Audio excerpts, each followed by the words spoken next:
The recruitment process is very grueling. It is very competitive and very intense. Our last recruitment attracted over 7,000 applicants, and we only had 240 slots available. So applicants have to make a very competitive application and really give reasons as to why they should be considered for the scholarship. It starts with a call for the application.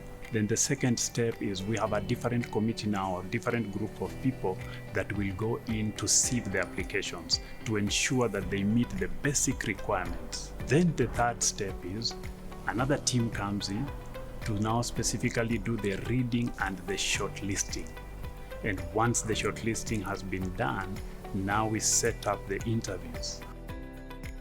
We travel across Africa to meet education partners, which are mostly high school organizations. We organize info sessions for them to inform them on the requirements for the scholarship program, the application process, the requirements, and how we contact students who have been awarded the scholarship.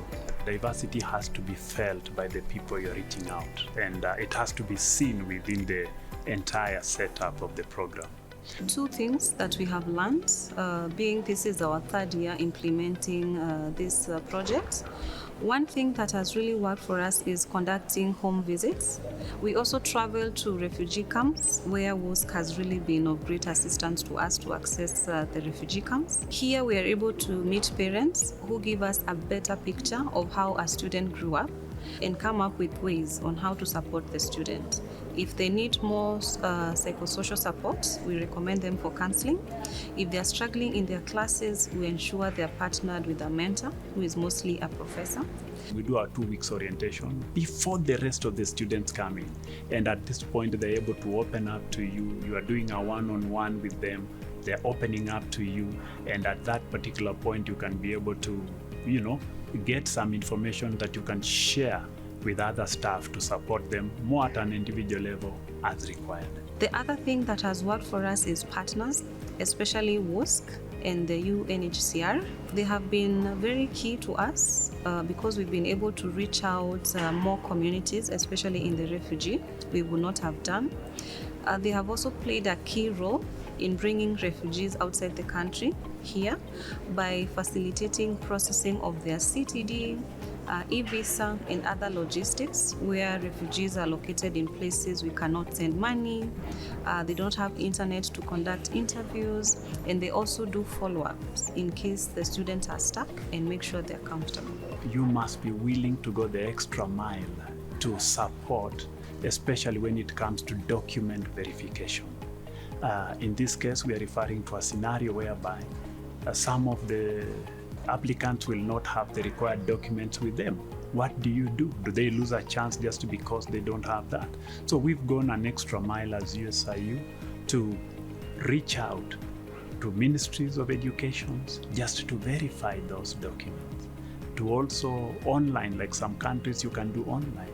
We have gone an extra mile to explain to our Minister of Education here and seeking exemption for such.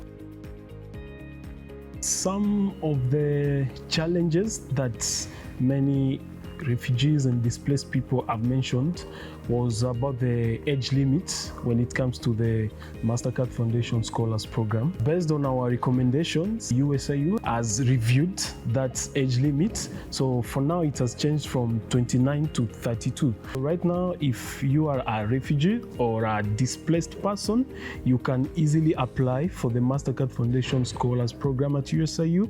Even when you are 30 years old, you can be considered, which shows the openness that USIU has when it comes to this partnership between us and them. Working with USIU has been an amazing experience. USIU has that openness to apply recommendations for refugees at USIU.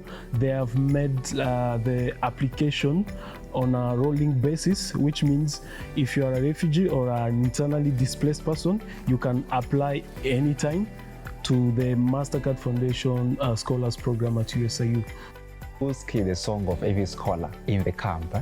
I see this in terms of the dreams of these students. WUSC is something something that needs to be applauded because it opened our mind, not just to focus on what is in our confines, but rather what is beyond our outreach. And at the moment now, I wouldn't say it's beyond our outreach, it's within now because WUSC has made it possible.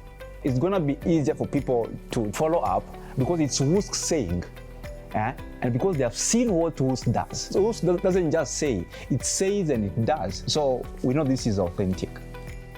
I love my job. It gives me a chance to travel across Africa, meet new cultures, meet new students. I love interacting with the young people. They actually keep me young and engaged. I learn a lot from them, and they're really opening our eyes to things we would not have thought about. In my mentorship, I have been able to work and walk with quite a number of students as their mentor. Why? You went for them, they know you, and now you're the person that they can trust and share